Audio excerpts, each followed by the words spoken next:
നമസ്കാരം. റാഫ്റ്റർ ക്രിക്കറ്റിലേക്ക് എവർക്കും സ്വാഗതം. IPL 4 round കഴിഞ്ഞ് മുന്നേറിക്കൊണ്ടിരിക്കുകയാണ്. അതോടൊപ്പം തന്നെ പരിക്കും അതിനെ തുടർന്നുള്ള റീപ്ലേസ്മെൻറ്റ് കാര്യങ്ങളും അതിൻ്റെ മുറക്ക് നടക്കുന്നുണ്ട്. ഇപ്പോൾ SRH റീപ്ലേസ്മെൻറ്റ് നടത്തിയിരിക്കുകയാണ്. പാറ്റ് കമിൻസ് പരിക്കേറ്റ് പുറത്താണെങ്കിലും അദ്ദേഹം ഇപ്പോൾ സ്കാനിങ് കഴിഞ്ഞ് തിരികെ എത്താനുള്ള സാധ്യതയുണ്ട്. അതേസമയം SRHൻ്റെ മറ്റൊരു വിദേശ താരം ബ്രൈഡൻ കാർസ് പരിക്കേറ്റ് പുറത്തായിരിക്കുന്നു.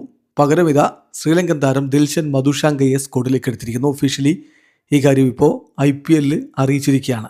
IPLൻ്റെ ഒഫീഷ്യൽ സ്റ്റേറ്റ്മെൻറ്റ് ഇങ്ങനെയാണ്: Sunrisers Hyderabad have picked Dilshan Madushanka as replacement for Brydon Carse for the remainder of Tata Indian Premier League 2026. അപ്പോൾ കാർസിനെ സംബന്ധിച്ചിടത്തോളം അദ്ദേഹത്തിന് പരിക്ക് പറ്റിയിരിക്കുകയാണ്. അദ്ദേഹം റൂൾഡ് ഔട്ട് ആയിരിക്കുന്നു. ഈ IPL ബാക്കി മത്സരങ്ങൾ അദ്ദേഹത്തിന് കളിക്കാൻ കഴിയില്ല, റൂൾഡ് ഔട്ട് ആയിരിക്കുന്നു. Dilshan Madushanka left arm medium പേസറാണ്.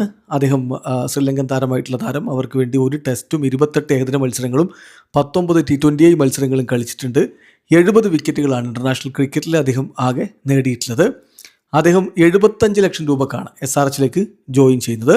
Sri Lankan bowler നേരത്തെ മുംബൈ ഇന്ത്യൻസിൻ്റെ ഭാഗമായിരുന്നു IPL. ഏതായാലും ഇതാ SRH റീപ്ലേസ്മെൻറ്റ് നടത്തിയിരിക്കുന്നു. അവരുടെ ബൗളിംഗ് പ്രശ്നങ്ങൾക്ക് പരിഹാരം എന്ന രൂപത്തിൽ ഇപ്പോൾ കഴിഞ്ഞ കളിയിൽ ഡെബ്യൂട്ടൻ്റ് ആയിട്ടുള്ള 2 താരങ്ങൾ വീണ്ടും പ്രകടനം നടത്തി.